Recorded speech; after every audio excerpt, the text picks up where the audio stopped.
ज्योतिर्ज्योति उजल हृदय कंदर तुम तम भंजन प्रभु तुम्ही तव भंजन हार जय जय रंग रंग भंग बाजे अंग संग मृदंग जय जय रंग रंग भंग बाजे अंग संग मृदंग गाय से चंद भगत वृंद भारती तमाम गाय से चंद भगत वृंद भारती तमाम जय जय आरती तमाम हर हर आरती तमाम शिव शिव आरती तमाम खंडन भाव बंधन जग बंधन बंदे तमाय जय श्री गुरु महाराज जी की जय।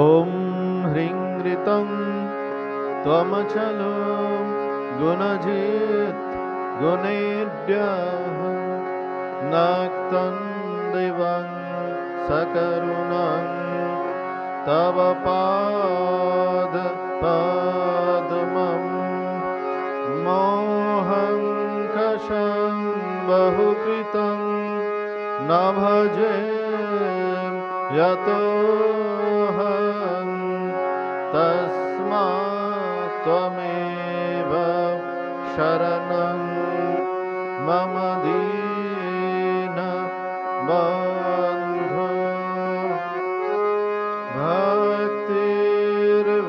भक्तिर्भगश्च भजनं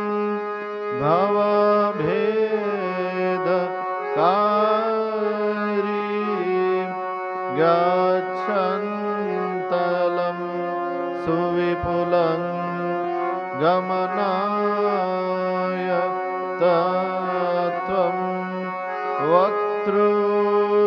वक्तृधृतोऽपि हृदये न मे भाति किञ्चित् तस्मात् त्वमेव शरणं मम दीनबन्धो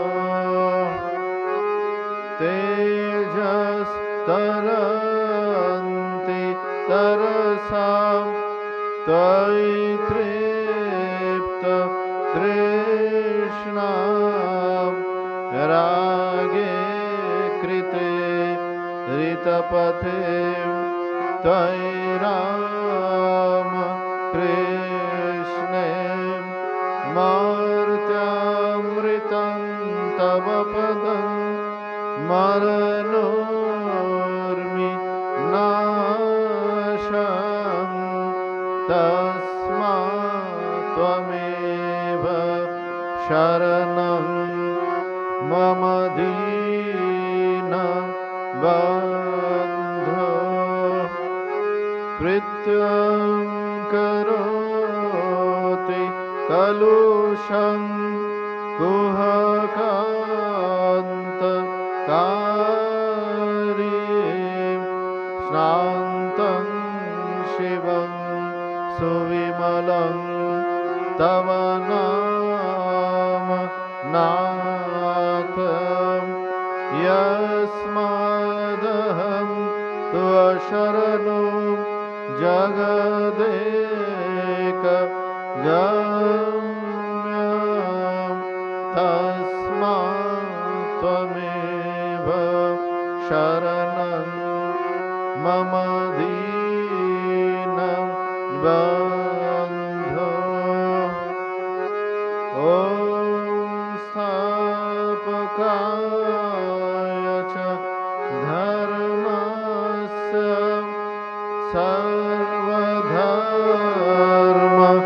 स्वरूपिणे अवतार वरिष्ठाय रामकृष्णाय ते नमः। ॐ नमो श्री भगवते रामकृष्णाय नमो नमः।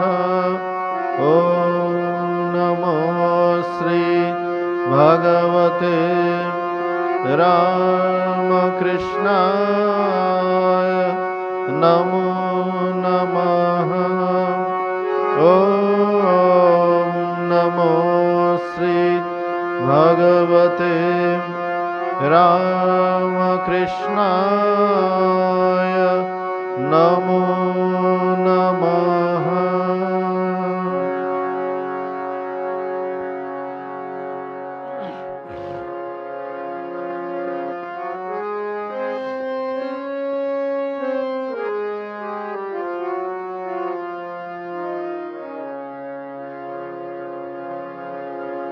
ॐ सर्वमङ्गल माङ्गल्ये शिवे सर्वार्थ साधिके शरण्ये त्र्यम्बके गौरी नारायणी नमोस्तुते। सृष्टि स्थिति विनाशानां शक्ति भूते सनातने गुणाश्रये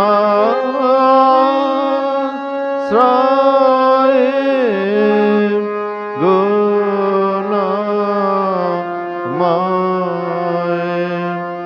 नारायणी नमोस्तुते।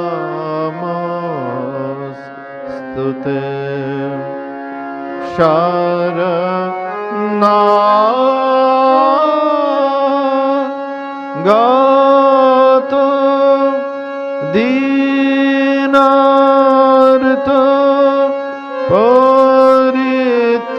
परित्राण परायणे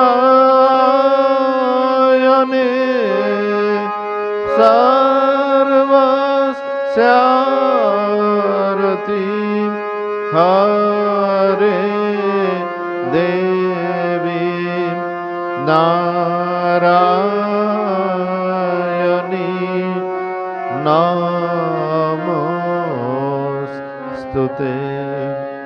जय नारायणी नमोस्तुते। जय नारायणी नमोस्तुते।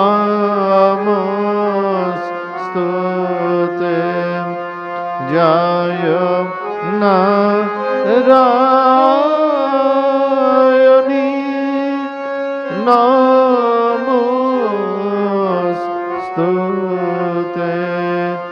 जय नारायणी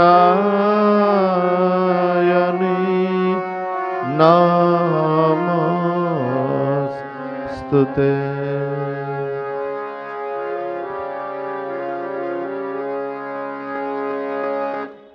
जय महामाई की जय। जय भगवान श्री रामकृष्ण देव की जय।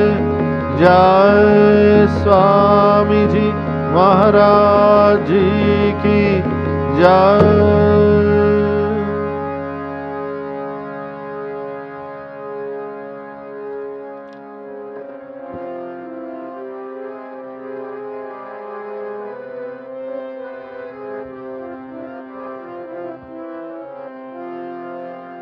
प्रकृतिं परमां अभयां वरदां नररूपधरां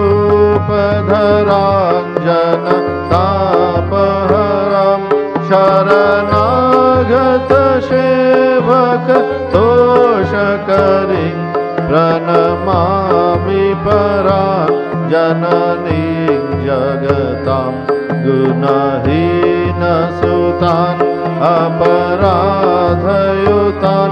कृपयाद्यसमुद्धर मोहगतान् तरणीं भवसागर पारकरीं प्रणमामि परां जननीं जगतां विषयं कुसुमं परिहृत्य सदा चरणाम्बुरुहामृत शान्तिसुधां पिबा भृङ्गमनो भवरोगहरां प्रणमामि परां जननीं जगतां कृपां कुरु महादेवी श्रुतेषु प्रणतेषु च चरणाश्रयदानेन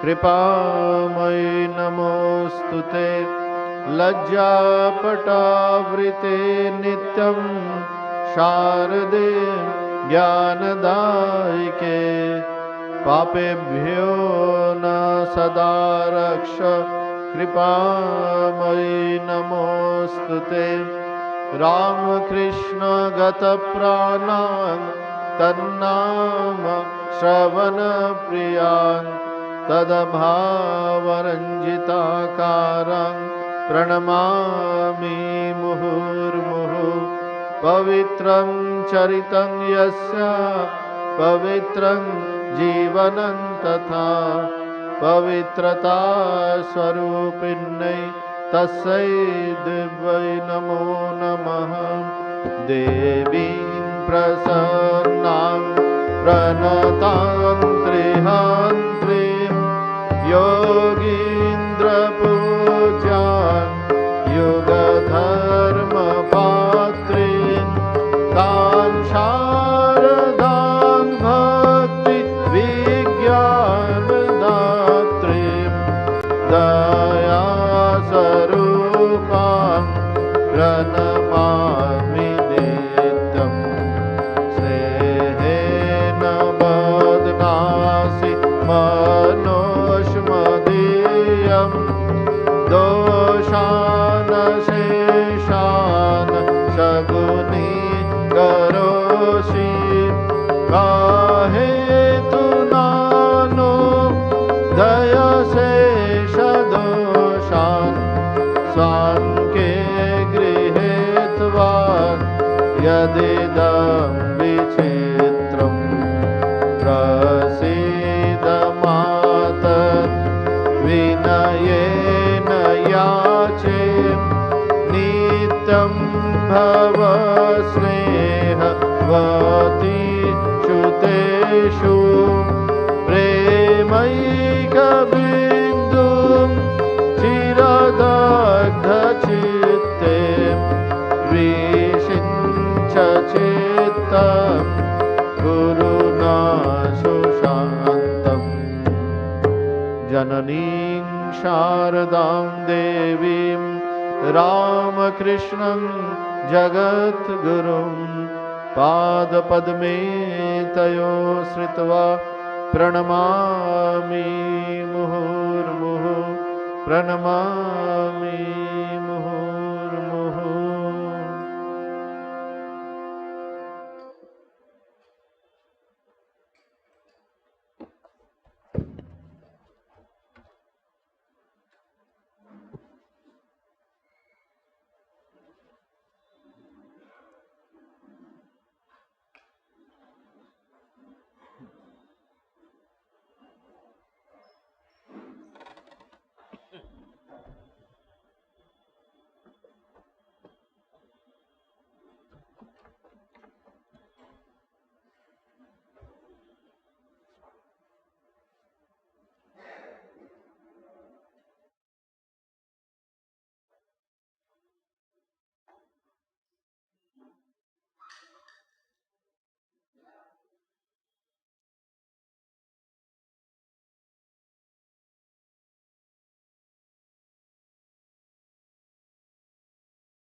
Namashri Atirajaya Viveka. Only thing infinite about us is that which is within us, our own soul. Neither the body, nor the mind, not even our thoughts, nor the world we see around us are infinite. The seer, he to whom they all belong, the soul of man, he who is awake in the internal man, alone is infinite. And to seek for the infinite cause of this whole universe, we must go there.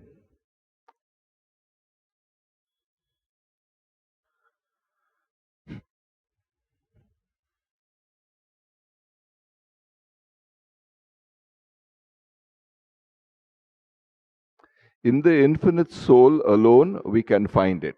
And this is the last thing that we had quoted, and we'll come back to it here. What is here is there too, and what is there is here also. He who sees the manifold goes from death to death. This is where we had stopped last time. And towards the end, we were a little hurried, so we'll go over some of this a little bit, because it's actually terse and somewhat profound. Yeah. So let's see this.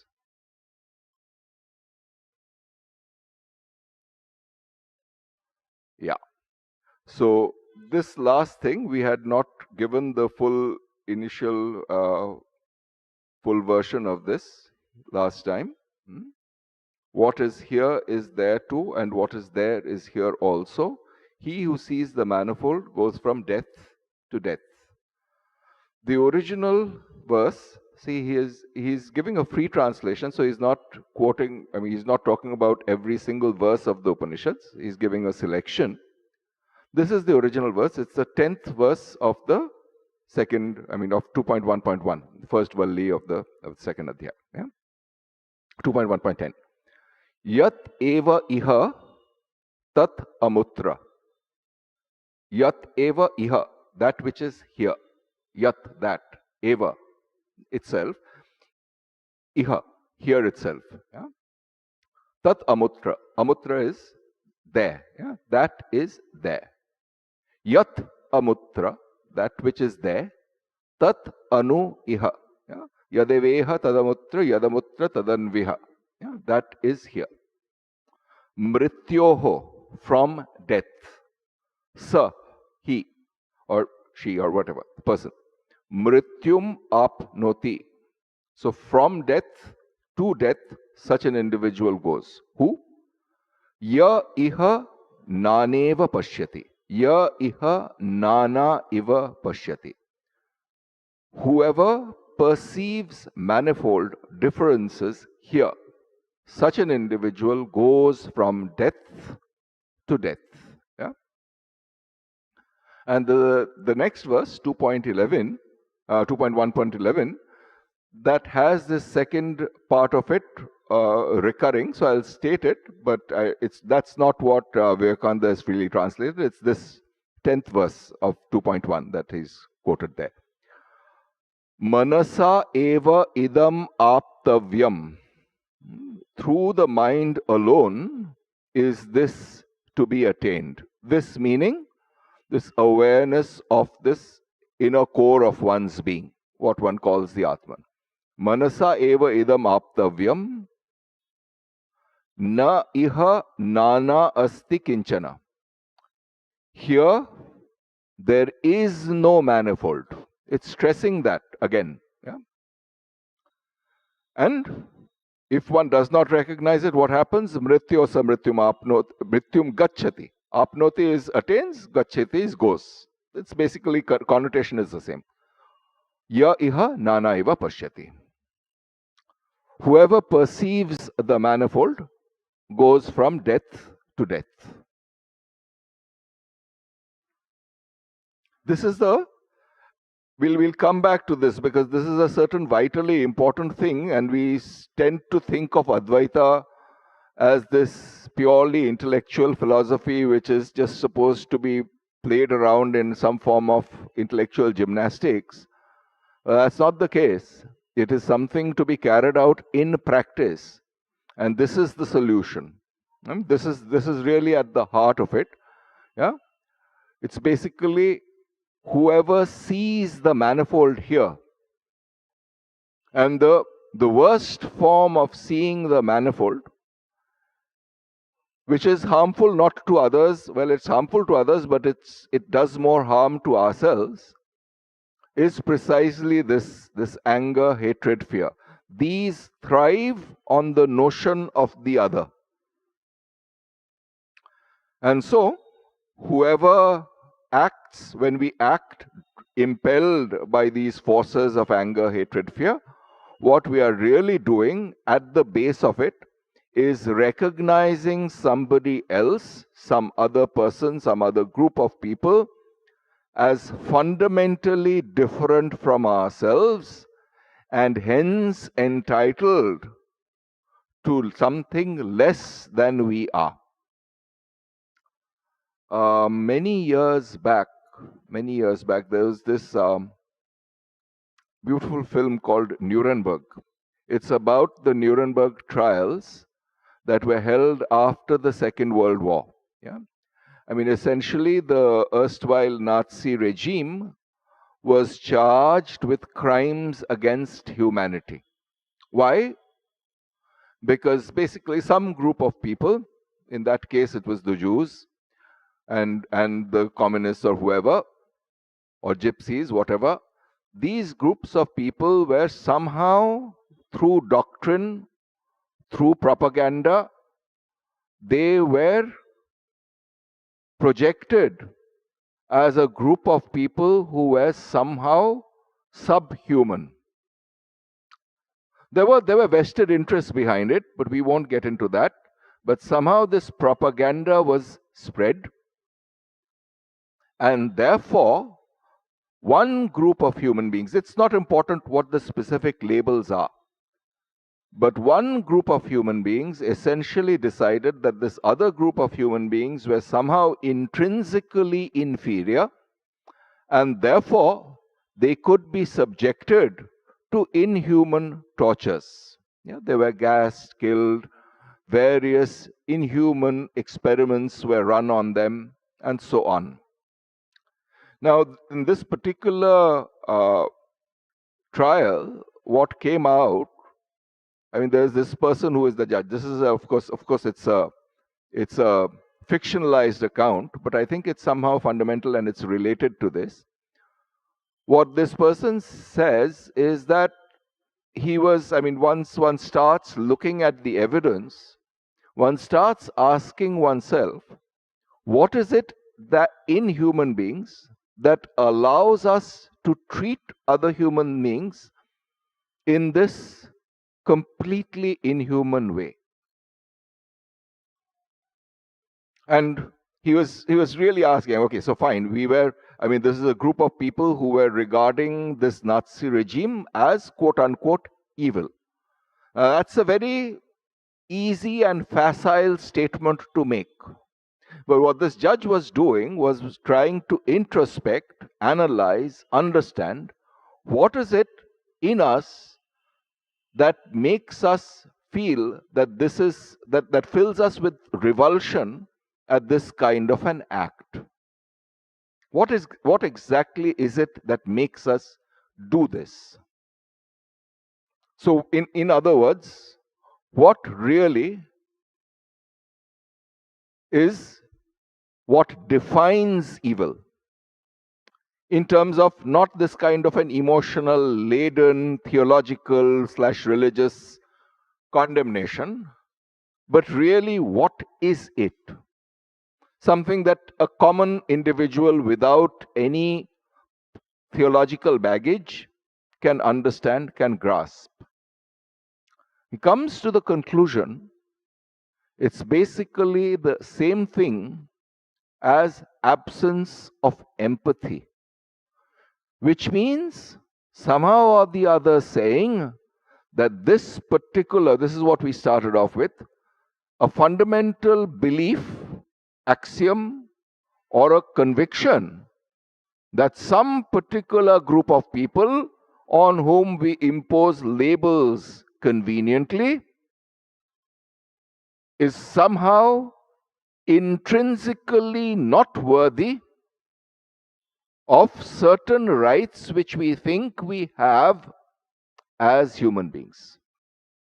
It's basically saying that this group of people is fundamentally other, fundamentally different, and therefore they can be comfortably regarded as subhuman. Yeah?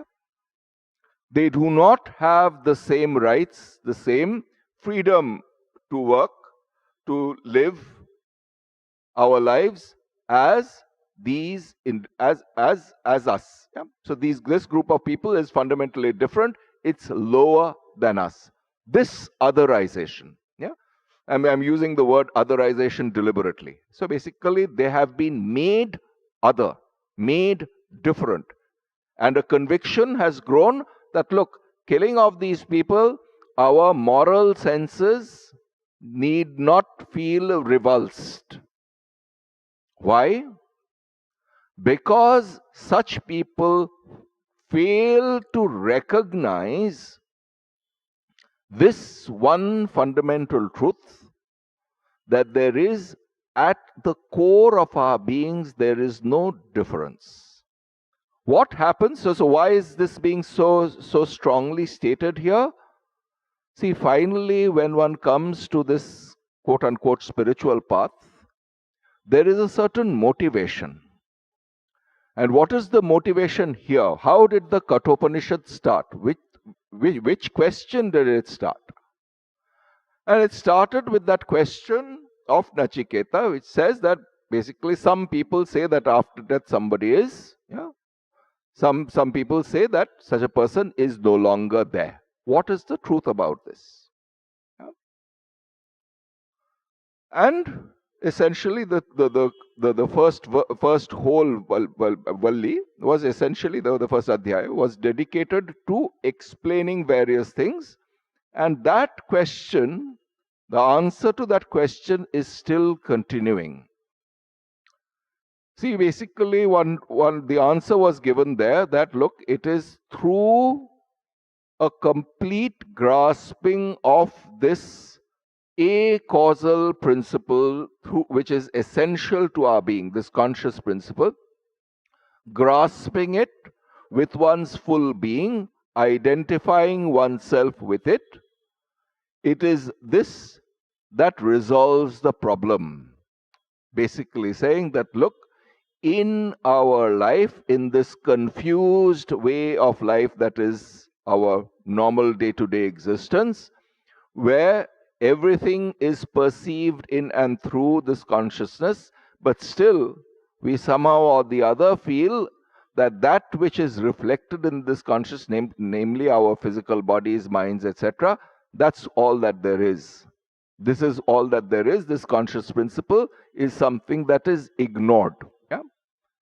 And so the first part was essentially said that, look, turn your mind, turn your the fundamental faculties of the mind towards this inner core, and in and through that one will be able to understand that this conscious principle is not caught within the framework of space-time causation, hence it is not born, hence it is not subject to death. And this really is the essence of one's own being. But it's also said that the understanding of this fundamental fact is difficult for the clouded mind, for the clouded intellect, but it is graspable, drishyate tu agraya buddhya. It can be caught through the one-pointed, sharp intellect, which can cut through the rubbish, yeah? Cut through the coverings and get to the core of things. Okay? That's fine. But then what prevents us What is the obstacle towards developing that sharp, penetrating mind and intellect which cuts through the rubbish to the core of things? What is it that is preventing this faculty from manifesting itself? This, in Shankara's commentary on the Kathopanishad, in the beginning of this second Adhyaya, this is the point that he raises. Right? Look, the point of this whole collection of verses is that it asks of ourselves this question: what is it that is preventing me as an individual from moving towards this goal? Why? Somebody has told us that, look, this principle of, want of a better word, immortality, principle of consciousness, that which is there always, independent of space time, etc., that's there in us all the time. Move towards it through a sharp, one pointed mind. All right, good. And we, through our whatever empirical experience, suppose we grasp that, yes, what's been told is true. But then what's holding us back from it? Is it just this understanding? Once we get that understanding, we move towards it? No. What prevents it needs to be understood. What is the obstacle is something that is necessary to grasp.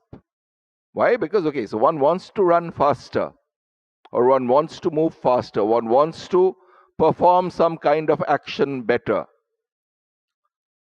And then one keeps on doing that, but if one does it mindlessly, then chances of improvement are slimmer. Yeah. So the Chandogya, I think it's in some place, towards the very early parts, it says, Yat karoshi bhavanaya tat viryavattar balavattaram bhavanti. Bhavanaya means through clear introspective thinking, understanding.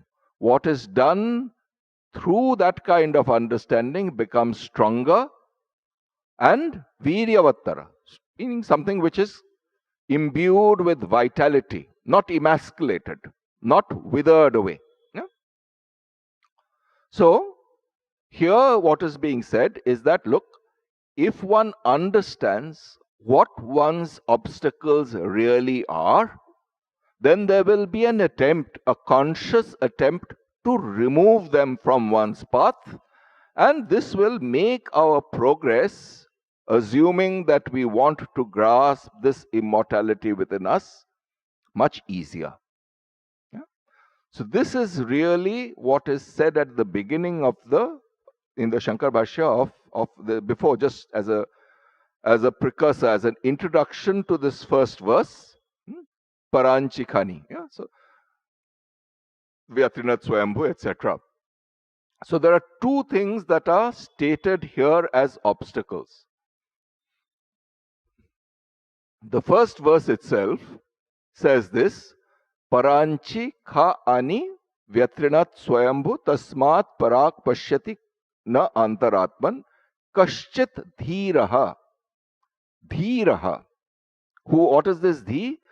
And it's translated as somebody with viveka. Viveka is what? This introspective discrimination, analysis, this capacity to analyze and probe into one's own mind dispassionately, so that one can separate out that which is helpful towards one's progress, for one's progress, separate that out from that which is just an obstacle. This viveka, this capacity to discriminate, yeah, it's somebody who is imbued with that to some extent. Such a person recognizes this, kashchit dhira, but there's an impelling motive. So he sees that, pratyagatmana aikshat, sees this core of one's being, pratyagatmanam aikshat, avritta chakshu, having withdrawn the mind, which means not granting fundamental reality to this visible world or this visible universe around ourselves. Avritta chakshu, amritatvam icchan. And this last is the impelling desire. Yeah? Why? Because the question that was asked, again, what is the impelling desire? It's the impelling desire that voices itself as the original question that's at the beginning of, that's at the basis of this whole Upanishad. Yeah. I want to know the answer to this conundrum called death. Yeah, this is the question of Nachiketa. And here also that answer is being given, that okay, you want to understand the conundrum of death, but unless you can see, if death is something that is far off, it happens at the end in this crude understanding of death. Okay, this body is going to die and I am going to die with it.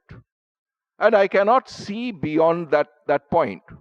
Which means what? Which means that notion of death has to be brought here and now to be seen and its reality understood.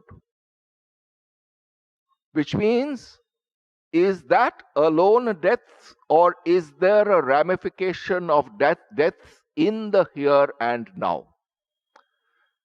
Because if that is just something distant, if that is just something that is going to happen at the end of this period that we call life, then going beyond it is meaningless. We will not be able to grasp its reality. And therefore, we need to understand, okay, what is it right now, right here, that is leading us to this thing that we call death, which you're claiming you want to understand the reality of. And essentially, therefore, there is a desire to get beyond it. What is that desire? That desire is amritatvam icchan. That's what has been said here. Yeah? Desiring, transcending, or getting to the basis of what exactly death means. Not in terms of any theology, not in terms of any Puranic concepts, not in terms of this strange, bizarre fellow with two horns and a lasso in his hand. None of that. But as a fundamental, existential human reality, independent of theology, independent of religion, independent of baggage. That's what needs to be understood. And if that's to be understood, then we cannot push it off into this mystical twilight, which we call the physical extinction of one's being. Yeah? One will die, one will be burnt, etc., etc. But is there some aspect of it right now? If it is there, then we can catch hold of it, we can grasp it, understand it, and then hope to get across it, get beyond it. Yeah?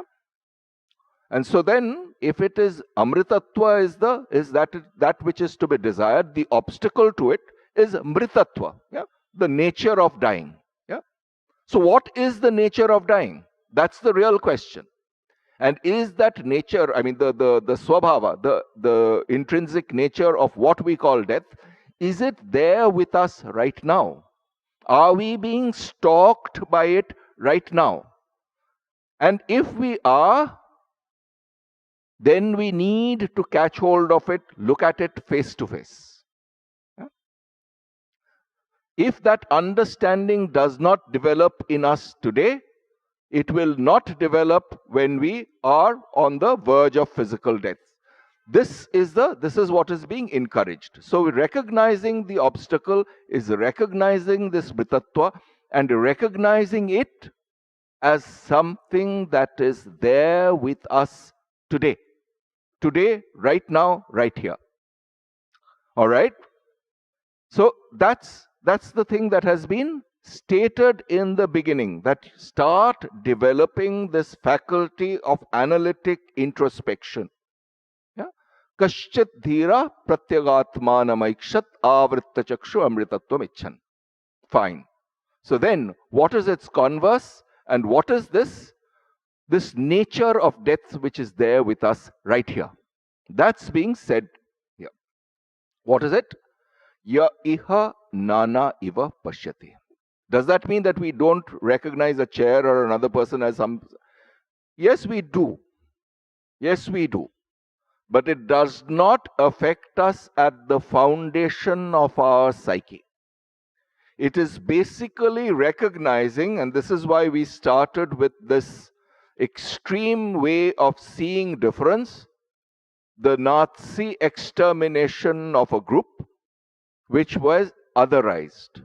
And we have that with us today all over the world. That's why this larger humanism, this is a purely secular concept, but it's a large-hearted secular concept. It is essential, which means that we do not recognize these boundaries. These boundaries are largely there in our minds between one nation state and another nation state. People subscribing to one organized religion versus another organized religion. I belong to this state, I speak this language, therefore I am different, fundamentally different from this other group of people who belong to that other state, speak a different language. It's getting stuck at these superficial parameters of difference. It's getting stuck at these superficial parameters of difference and regarding these differences as real, as fundamental. This is the nana iva pashyati. This is the perceiving of difference as an essential reality in the here and now. And that is being offered up as the fundamental obstacle here. It's such an individual who goes from death to death. Perhaps there was this belief, and perhaps that belief is still prevalent in at least the Indian subcontinent, of this reincarnation, etc., etc. But we need not go into those theological doctrines. When we recognize this difference, what we are really doing is we are encouraging this principle of death in ourselves. When we encourage this fear, anger, hatred, we are fundamentally recognizing somebody as other, otherizing somebody, some group of people, without this introspective intellect. This instinct to otherize is what clouds our intellect. This is the obstacle to this viveka. This is the obstacle to this, to becoming, towards progressing towards becoming this dhiraha, which is stated in the first verse. So iha nana iva pashyati. So this is what happens to such an individual. Mrityosa mrityum apnoti, or mrityosa mrityum gacchati. Yeah. So if really you, at the end of it, this is the question that you want an answer to, what is that principle of immortality? And if you want to, if you really desire it, then what is being said is, introspect when you otherize. Is not that the otherizing is going to go away in a jiffy, in a moment. But when one otherizes, this is going to basically prompt us to introspect and ask, is this group of people we are regarding as different from ourselves fundamentally different? If, so for example, somebody belongs to a country which is, say, typically a neighboring country, let's say. If such an individual and I were there on an island, would we be able to recognize that this person belongs to some country and I belong to another in terms of our day-to-day human interactions? No. So where then is this notion of difference? Is it real? No, it does not stand the test of empirical verification. Therefore, it's just something that we have as personal prejudices, as biases, which clutter our mind and cloud our hearts and minds. And therefore, looking at it, looking at this source of anger, hatred, fear towards another group of people, animals, other beings, all that comes later. But basically developing this larger humanism, that's the first step. And so, not recognizing the other person, it's not that when we look out, we'll see various things. Yes? But we do not recognize that this person is fundamentally different from me. Yeah? This is samatva, samabhavitva. Yeah? Which means what will be then our reaction? And this is where the training is necessary, training of ourselves. This individual that we see as this person in front of me has the same rights, the same joys, the same woes, or sources of them as I do. And it is there one expands into recognizing that this principle of consciousness, which we regard as abstract, but which we see in this person in front of me manifested, that principle and that which is the principle of consciousness in me is not fundamentally different. In essence, they are the same. This recognizing of sameness, this recognizing of common rights, common privileges for all, not as it's said, it's not that some are more equal than others. It's genuine equality. But that genuine equality is to be recognized in one's spirit. Unless one introspects and sees this fundamental reality about oneself, to some extent, it is not possible to see the other person as fundamentally the same as me. This is one thing. On the other hand, if we cultivate this feeling of empathy, empathy is something that is deeper than sympathy. Sympathy is still recognizing the other and offering something in the form of compassion, blah, blah, blah. But empathy means basically recognizing this person in front of me is not fundamentally different from me. That leads to this expansion. And what is the advantage? The advantage is ours and ours alone. It means that, yes, this physical form which we, in our day-to-day usage, day-to-day moving around, call my I, that is going to get extinguished. But because my being has expanded into this larger reality, that is not mortal. Because that individual and another individual and all people that are there who we recognize as individuals, this fundamental principle is not different. Therefore, I do not die at my personal death, at my personal physical death.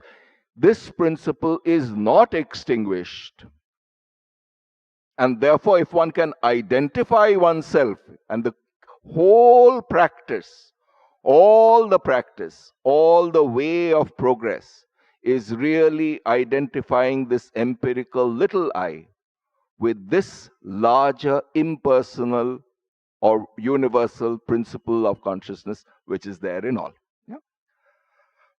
So the negation of that was said here. What is here, which means what? Which means what is here is this same principle of consciousness is there too in that other individual. What is there is here too. That what is there is here also.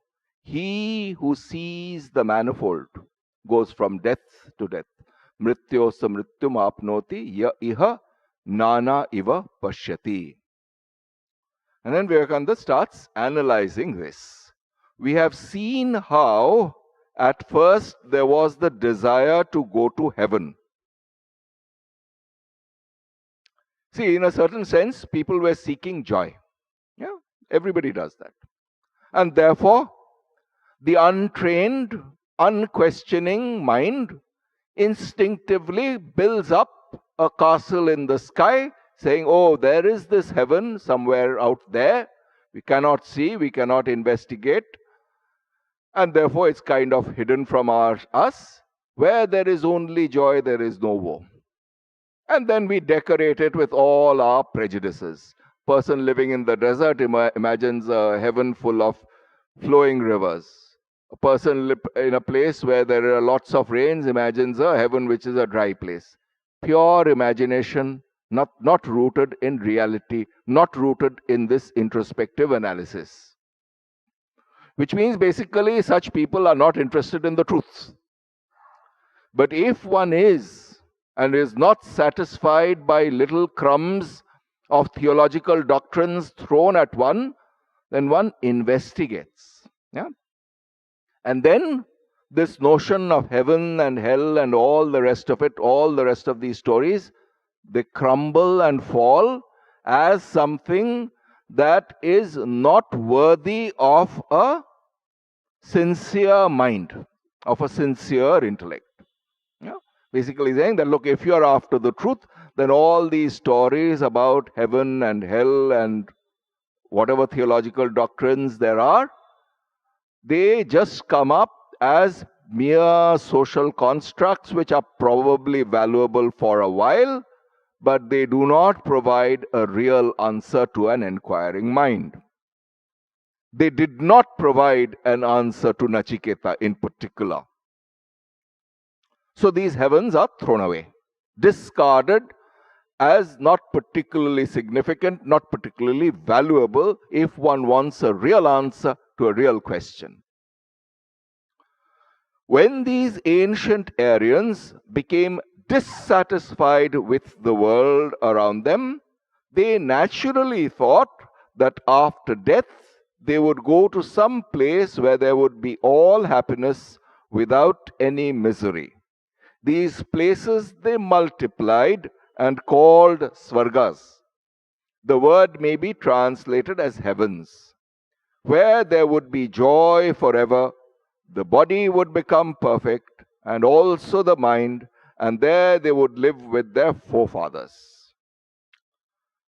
Vivekananda was never particularly fond of all these gods and goddesses in this empirical sense. I mean, these things, that these Puranic ideas of gods and goddesses sitting in the heavens. He has even made rather caustic comments about what do. They sit there, drink nectar, and get rheumatism. Yeah. Get rheumatism is basically saying that they are not particularly equipped with this fundamental defining human quality of compassion, empathy, identity with all, but rather they are much more interested in this drive for power, etc., etc., not something that is particularly covetable or particularly noble. That's the thinking behind this.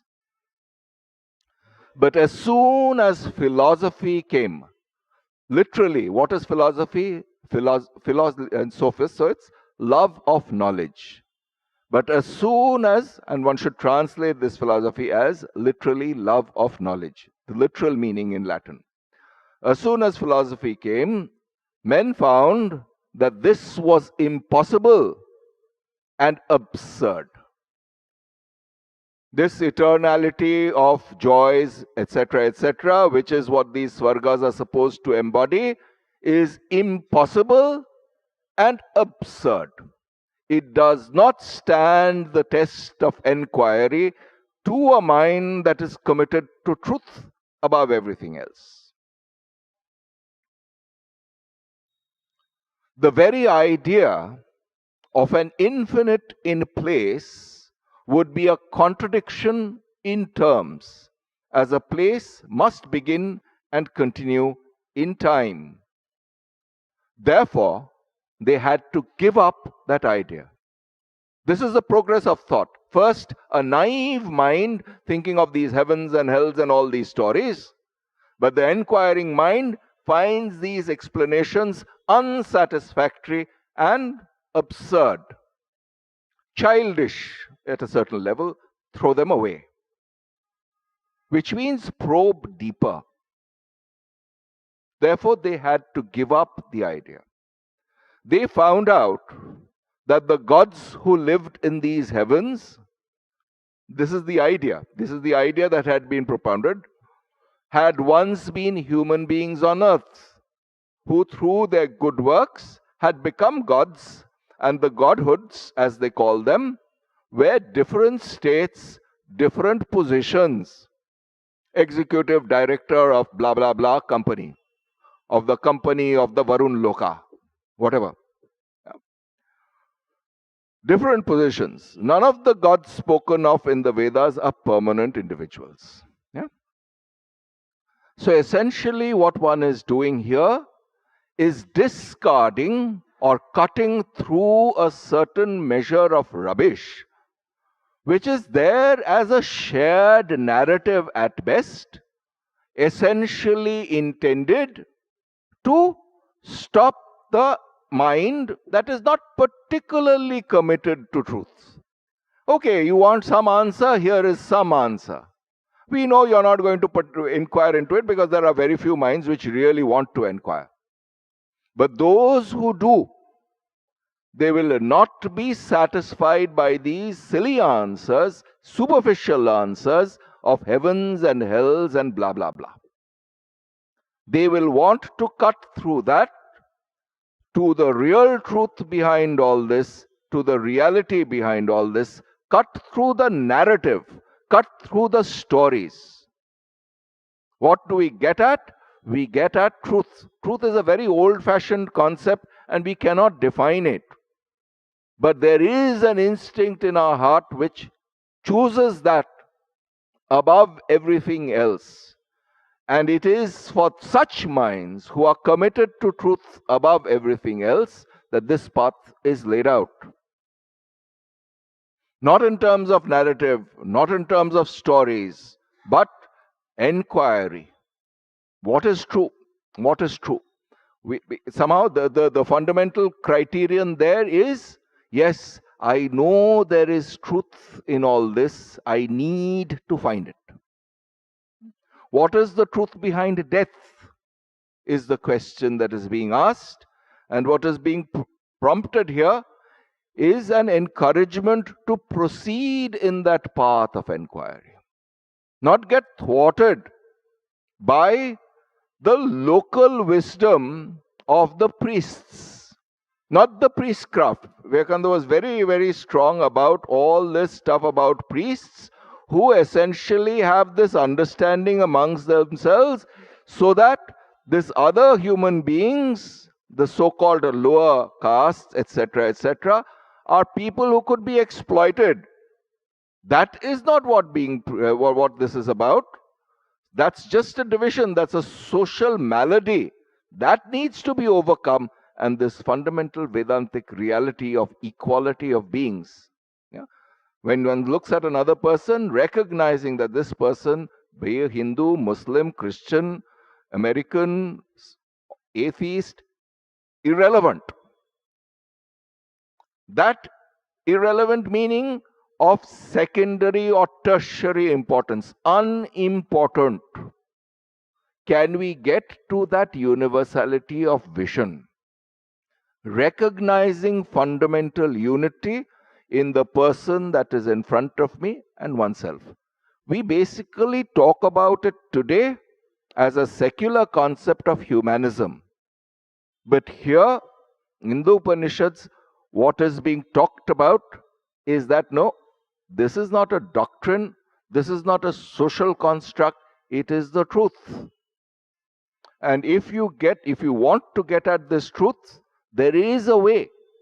That way is through this process of inquiry. When you recognize, and our anger, hatred, fear is not necessarily guided by these little mental constructs of that's a different country, that's a different religion, etc., that's a different language, etc.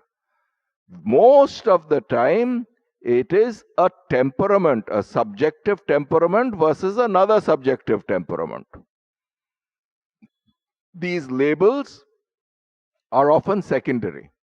And these differences in temperament, somebody likes, okay, this person is a very outgoing, extroverted individual, and somebody else is an introverted individual. I can't stand that extroverted guy. The extroverted guy says, I can't stand that introverted guy, thinks he's superior. All these things are mental constructs. That introverted guy is probably it's his or her own nature. This person says, no, what are we really trying to say? We are basically trying to say this other individual should subordinate his or her nature to my tastes. That's what we are really saying. When we say that, oh, this is this group of individuals towards whom I find them completely intolerable, what we are really saying is that I am not going to poke into my own mind and discover my own personal prejudices. I am going to take those as something fundamental. Oh, this is right. and judge everybody else outside of me by those silly standards. What the Upanishad is encouraging us to do here is introspect and say, when you see another person as somebody other than you, and you feel this inimical feelings arising in your heart, introspect. Use this sharp instrument of analysis and poke into that to see this person you're feeling this animosity towards, whatever it be. Is that really that other person's individual's quality? Or is it something in me? Is it some prejudice in me? Is it some preconceived notion in me? Through that enquiry, what happens is that this obstacle, once one recognizes it, what happens? The mind starts getting trained carefully. This is really what is a ramification, what is an aspect of maintaining alertness at every moment in our dealings with other human beings.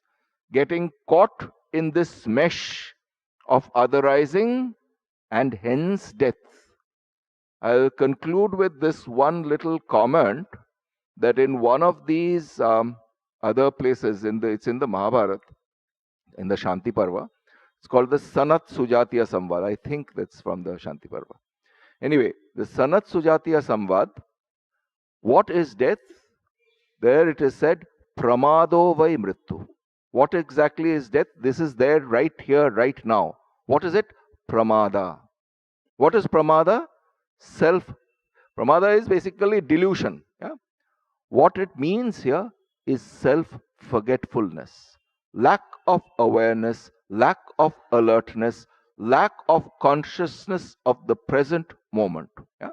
This is what is the fundamental nature of death. It is this forgetfulness, it is this mindlessness, is this lack of alertness which is there with us at this very moment. Shine the light of alertness on it, it vanishes. It's not something that's going to vanish altogether, but it's a constant practice, not day to day, but moment to moment. And that practice, the better it is, the more well developed it is, this principle of death starts withering away and starts yielding the truth that is hidden in this notion of death, which we have postponed, which we have pushed into some twilight, some mental twilight where we don't want to look at it. It's bringing it up from there, bringing it up right in front of us, so to speak, and shining the light of the mind on it so that it reveals its secrets to us. Let's stop there. Om Shanti Shanti Shanti Hari Om Tat Sat Shri Ramakrishna Arpanamastu.